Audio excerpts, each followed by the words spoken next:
నమస్తే. ఆంధ్రప్రదేశ్‌లో స్థానిక సంస్థల ఎన్నికల షెడ్యూల్ ఇంకా పూర్తిగా రాకముందే ఊళ్ళల్లో రాజకీయం మాత్రం అప్పుడే బాగా వేడెక్కింది. పంచాయతీలు, ఎంపీటీసీలు, జడ్పీటీసీలు, మున్సిపల్ సీట్లపై పోటీ చేయాలనుకుంటున్న వాళ్ళంతా ఇప్పటి నుంచే కన్నేసి ఉండటంతో గ్రామీణ ప్రాంతాల్లో పొలిటికల్ సమీకరణలు చాలా స్పీడ్‌గా మారిపోబోతున్నాయి. అయితే ముఖ్యంగా రాష్ట్రంలో అధికారంలో ఉన్న టీడీపీ, జనసేన, బీజేపీ కూటమిలో స్థానికంగా ఎవరు ఎక్కడి నుంచి పోటీ చేయాలనే అంశం రాబోయే రోజుల్లో చాలా కీలకమని చెప్పొచ్చు. నేను ఎందుకు ఈ మాట చెప్తున్నా అంటే రీసెంట్గా డిప్యూటీ సీఎం జనసేన అధినేత పవన్ కళ్యాణ్ స్థానిక సంస్థల ఎన్నికలపై ఆయన చేసిన కమెంట్స్ ఏవైతున్నాయో అవి పెద్ద చర్చకు దారితీశాయి. 2024 అసెంబ్లీ ఎన్నికల్లో ఫాలో అయిన పొత్తు ఫార్ములానే రాబోయే స్థానిక సంస్థల ఎన్నికల్లో కూడా అలాగే ఉంచుతారా లేదా అనే ప్రశ్న అందరిలో ఉంది. దీనిపైన పవన్ స్పందిస్తూ స్థానిక ఎన్నికల్లో పరిస్థితులపై తనకు పూర్తి క్లారిటీ ఉందని, త్వరలోనే దీనిపైన ఒక స్పష్టమైన అనౌన్స్మెంట్ కూడా ఇస్తానని చెప్పడంతో ఇప్పుడు కూటమి వర్గాల్లో హాట్ టాపిక్గా మారిపోయింది. గ్రామ స్థాయి నుంచి తమ పవర్ చూపించుకోవడానికి పార్టీలన్నీ కూడా రెడీ అవుతున్నాయి. 2024 అసెంబ్లీ ఎన్నికలకు భిన్నంగా ఈసారి స్థానిక సమరం జరిగేలా కనిపిస్తోంది. అలయన్స్ ధర్మంపై పార్టీల అధిష్టానాలు ఇంకా ఏ స్పష్టత ఇవ్వకపోవడంతో ఊళ్ళలో తమ బలం పెంచుకోవడానికి ఎవరికి వారే సీక్రెట్ ప్లాన్స్ అనేవి చేస్తూ వస్తున్నారు.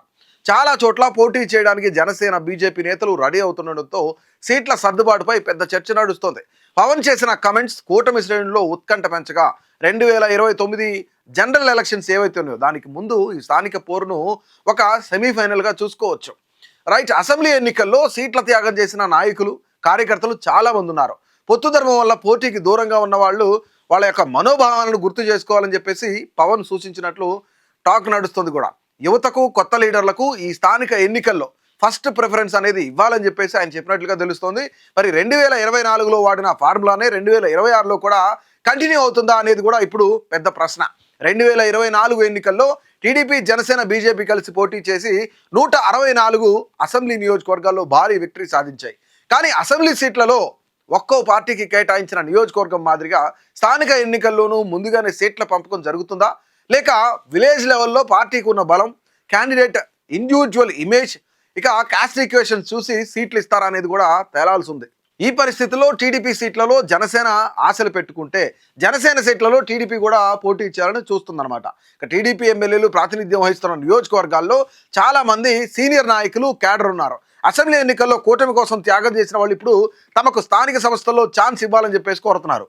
అయితే ఇక్కడ సర్పంచ్, ఎంపీటీసీ, జడ్పీటీసీ స్థానాల్లో పోటీ చేసే అవకాశం ఇవ్వాలని అధిష్టానాన్ని పదే పదే అడుగుతూ వస్తూ ఉన్నారు. దీంతో టీడీపీ చాలా స్ట్రాంగ్గా ఉన్న నియోజకవర్గాల్లో జనసేన నుంచి పోటీ చేయాలనుకుంటున్న వారి సంఖ్య పెరుగుతూనే వస్తూ ఉంది. అదే టైంలో జనసేన ఎమ్మెల్యేలు ఉన్న నియోజకవర్గాల్లో టీడీపీ నేతల పరిస్థితి కూడా అలాగే ఉంది. ఏళ్ల తరబడి పార్టీ కోసం పనిచేశామని, కూటమి గెలుపు కోసం కష్టపడ్డామని, స్థానిక ఎన్నికల్లో తమకు ప్రాధాన్యత ఇవ్వాలని చెప్పేసి టీడీపీ నేతలు పక్క నుంచి కోరుతుంటే ఒకే గ్రామంలో టీడీపీ, జనసేనకు చెందిన 2 లేదా అంతకంటే ఎక్కువ మంది లీడర్లు కూడా పోటీకి రెడీ అవుతుండటంతో కూటమి ధర్మం కింద అంటే పొత్తు ధర్మం కింద సీట్లు ఎలా సర్దుబాటు చేస్తారనేది కూడా ఆసక్తికరంగా మారింది. మరోవైపు బీజేపీ కూడా తన షేర్ ఎంత అని అడుగుతోంది. స్థానిక సంస్థల్లో తమకు తగినంత ప్రాధాన్యం ఇవ్వాలని చెప్పేసి ఆ పార్టీ నేతలు కూడా కోరుతున్నారు.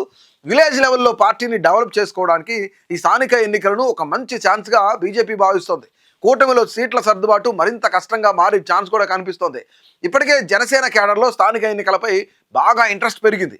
2024 అసెంబ్లీ ఎన్నికల్లో పొత్తు ధర్మం వల్ల పోటీ చేయలేకపోయిన ప్రాంతాల్లో ఇప్పుడు తమ బలాన్ని నిరూపించుకోవాలని చెప్పేసి చూస్తున్నారన్నమాట. స్థానికంగా బలం ఉన్న చోట్ల పోటీ చేయాలని వాళ్ళు డిమాండ్ చేస్తున్నారు.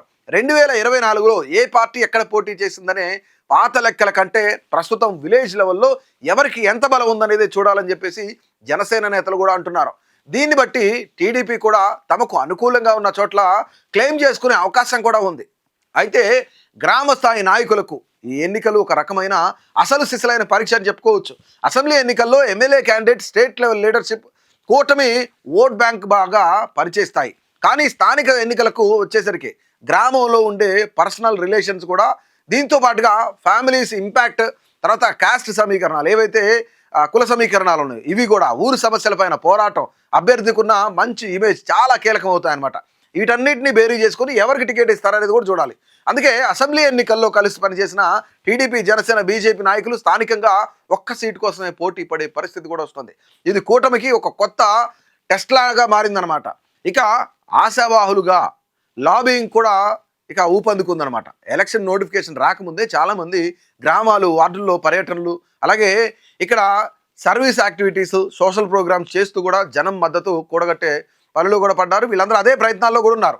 నియోజకవర్గ స్థాయి నాయకులను కలిసి తమకే సీట్ ఇవ్వాలని చెప్పేసి ఓ పక్క నుంచి రిక్వెస్ట్ చేస్తున్నారు.